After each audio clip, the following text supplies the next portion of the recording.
Paano ba? 8 tips para makontento ang lalaki sa long distance relationship. Kung feeling mo na posibleng mangaliwa ang jowa mong lalaki, panoorin mo ang video na ito. Tip number 1. Ayusin ang schedule niyong dalawa. Isang karaniwang pagkakamali ang pilitin ng oras kung kailan kayo mag-uusap. Yung ikaw lang ang nasusunod. Kailangan talaga tingnan nyo kung ano ba ang schedule ninyong isa't isa para sa gayon ay makapili kayo ng schedule na mag-work para sa inyong dalawa. Kasi eto na lang nga sa long distance relationship ang pwede niyong maasahan. Video call na lang nga at audio call ang meron ninyong dalawa. Kailangan niyo talagang pagbutihin ito at ayusin ang mga schedule ninyo. Mahalaga ang komunikasyon, ngunit mahalaga rin na maramdaman ng iyong partner na binibigyan mo siya ng atensyon at pinagbibigyan mo rin siya sa kanyang mga schedule na hindi lang ikaw ang laging nasusunod, siya rin ay kinoconsider mo ang kanyang oras. Tip number 2, magpamis ka ng konti. Iwasan din ang sobra-sobrang komunikasyon, lalong-lalo na yung mayat-mayang pagtatanong kung asan ka at sinong kasama mo. Totoong komunikasyon ang isa sa mga bagay na makatitiyak na matatag pa ang inyong relasyon, ngunit ibang epekto nito kapag ito ay sumosobra na.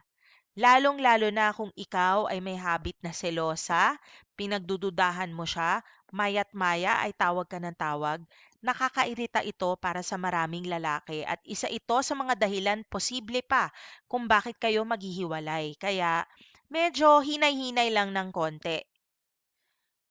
Hindi kinakailangan nag-uusap kayo ng 12 oras sa isang araw para lamang masabi na maayos ang inyong relasyon at na kontento siya sa inyong relasyon. Baka dumating ang oras na magsawa rin kayo o mapagod. Ang komunikasyon na ginagawa ng nasa tamang oras ay higit na epektibo sa mayat-mayang pakikipag-usap. So, pwede naman yon, no, throughout your day, even if tulog siya kasi nasa ibang parte ka ng mundo, pwede kang magpadala ng mga selfie mo, picture mo. Tapos siya din, kapag siya naman ang gising, nagpapadala din siya. Pero ang iwasan mo is yung tatawag ka ng tatawag maski natulog siya. Talagang nakakainis yun sa mga lalaki. Wag na wag mong gagawin yun dahil mahalaga sa kanila ang tulog. Mahalaga rin sa kanila ang oras kasama ang kanilang mga kaibigan. So okay lang yun, siguro tumawag ka, nag-video call ka, pero wag naman na yung buong gabi kasama ng mga kaibigan niya.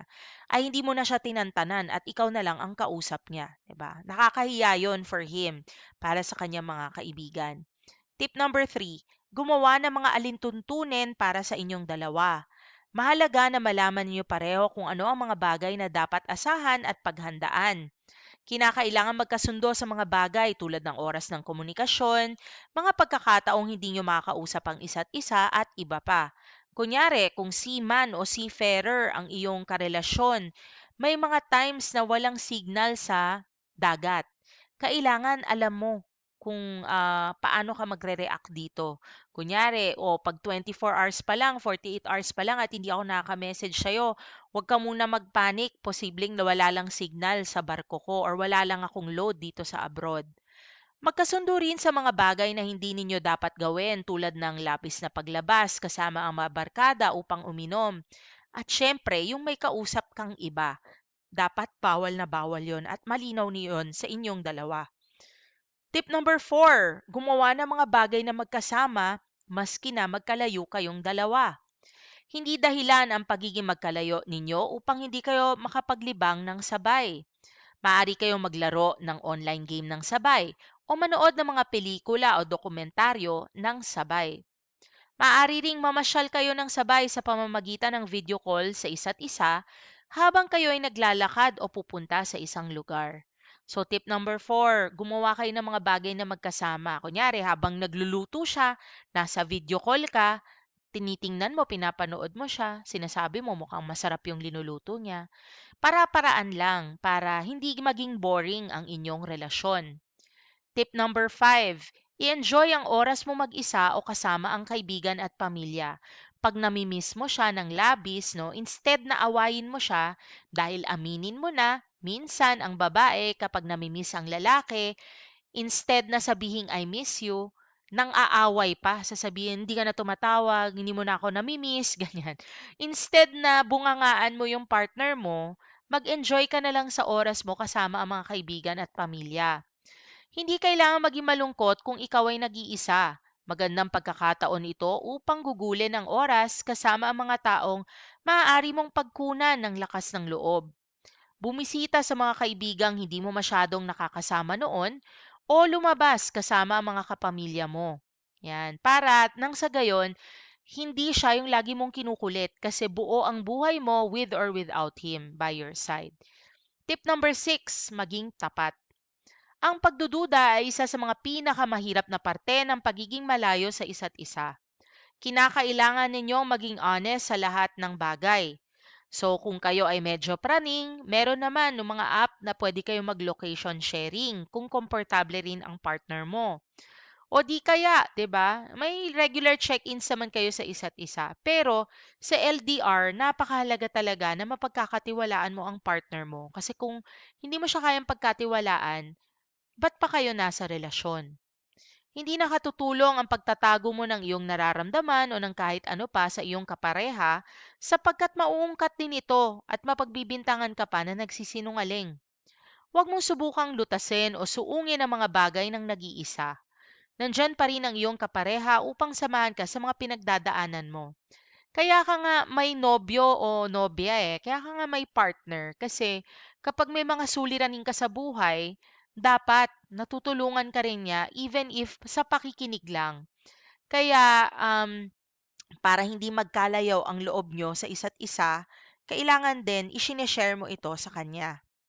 Good times and bad dapat alam niya. Tip number 7, bigyan ng isang bagay ang iyong kapareha na magpapaalala sa kanya sa'yo. Gaano man kaliit ang isang bagay, maaaring magkaroon ito ng isang malakas na epekto sa nararamdaman ng iyong kapareha. Maaari itong pendant, aklat, larawan at iba pa. Ang isa sa mga effective, picture at saka love letter na pwede niyang ilagay sa kanyang wallet at babasa-basahin kapag namimiss ka niya. Bigyan ng isa't isa ng isang bagay na makatutulong sa paggunita ninyo sa mga masasayang sandaling kayo ay magkasama. Sa pamamagitan nito, magkakaroon ng pag-asa ang bawat isa sa inyo na magkikita rin kayo pagdating ng araw. Magplano kung kailan kayo magkikita uli. Tip number 8. Itakda ang petsa kung kailan matatapos ang long distance relationship. Kasi hindi naman pwede na buong buhay nyo habang buhay na ay long distance lang kayong dalawa. Darating ang panahon na gugustuhin ninyo ng magkasamang muli. Mahalagang itakda ang petsa na ito. Makatutulong ang pagkakaalam sa petsa na ito upang mas maging madali ang pinagdaraanan ninyong dalawa. Makabubuti rin ito upang malaman ninyo ang mga hakbang na kailangang gawin sakaling dumating na ang oras na magkakasama kayong muli. Tip number 8. Itakda ang petsa kung kailan matatapos ang long distance relationship. Maraming salamat sa pagnood. Sana ay nakatulong itong 8 tips na ito para maging mas mabuti ang relasyon kasama ang iyong jowa. For topic request, shoutout request, or kung may karagdagan kayong mga tips na gusto nyong i-share, please like, share, subscribe, and leave a comment down below. And hope to see you in future videos of the Paano ba Tagalog How To channel. Maraming salamat sa pagnood.